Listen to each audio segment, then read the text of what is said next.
Okay, well, who is approving all the requests for overtime? Who's on first, what's on second, I don't know, is on third. But who's approving it? The person who signs whatever it is, the overtime slip or whatever that is that pays the overtime, that goes to the payroll, there has to be checks and balances. I don't know if it's Mr. Howard. I don't know if it's Ms. Blumenthal. I don't know if it's a payroll person. I can't read this. Hey, who's on first? Yes. I mean the guy's name. Who? The guy playing first. Who? The guy playing first base. Who? The guy on first base.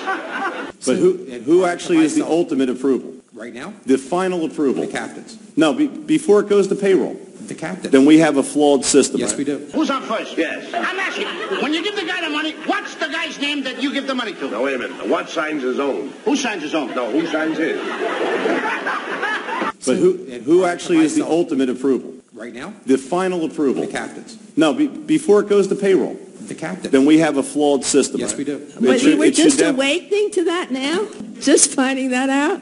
I am. That's amazing. I'm as shocked as you are. I always assumed that the manager signed off on the overtime. Oh my gosh, we've learned something tonight. I think we've got gross form of corruption here. And who pays the overtime? Look, will you pay off the first baseman what? You get a receipt from the guy? Sure. How does he sign his name? Who? The guy you give the money to. Who? The guy you give the money to.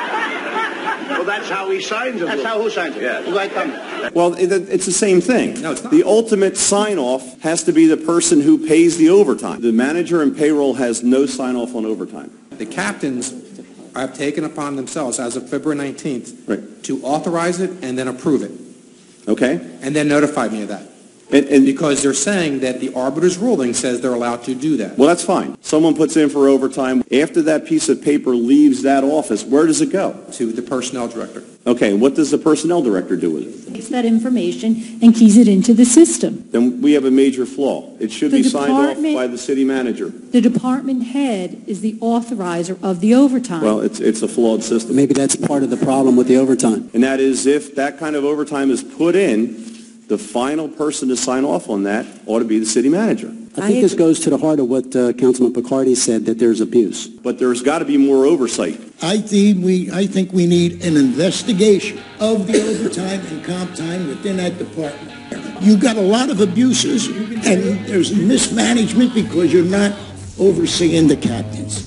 It's abuse, and it didn't start today. It started years ago with a different city manager. When a fireman can come in and make $1,900 for one day, to me that's abuse. You go to first baseman. Yes. And you say to him, here's your money, sign the receipt. How does he sign his name? Who? The guy you give the money to. That's how he signs it. That's how who signs it? Yes. Sure.